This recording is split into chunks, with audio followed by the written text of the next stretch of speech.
In terms of change from a Christian perspective, looking at the scriptures, you can see at least two different views of change. The Gloria Patri, which was added to most psalms in the 6th century, in fact is a Christological statement, as it was in the beginning, is now, and shall be forever. It's something that we repeat, especially if we come from the Anglican or Roman tradition, so often. It's actually beginning to tell us something.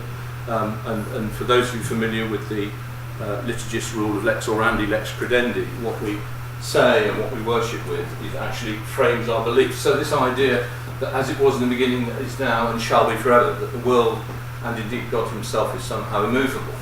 Or, this used to be an essay title. It's one of the verses from the hymn Abide With Me. Change and decay in all around I see. O thou who changest not, abide with me. That you can unpack a complete 4,500 word essay out of that quite easily. Now, I once met a bishop who asked me what I did, and I said, I worked with people going through change, and he said, change and decay. There's that sort of negative association. I originally trained as a geologist and view organisations ecologically, which is why change is actually vital to health, as, by the way, is disturbance. But there's another view that you can find from the scriptures.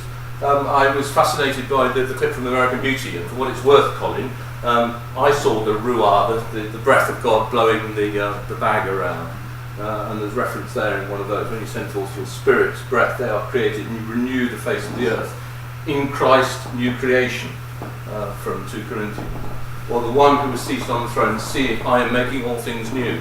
Continuous tense there. Something now much more positive about an attitude to change. In a particular tradition that I found helpful and we look at on the MA is the Benedictine one, and in fact that one of the 3 vows,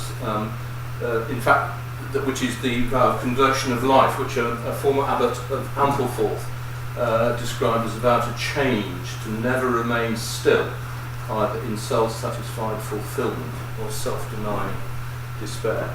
And we also look at the Benedictine vow of stability, so the stability and conversion of life as a way of approaching change both at a personal level and at an organisational level. And one of the features of a lot of the MA is that things that are interpreted and seen and almost assumed to be operating at one level, whether that's personal, team, organisation, you can actually see similar patterns going on at different levels. So that's just to introduce you briefly to different attitudes to change, and also to feed in one or two theological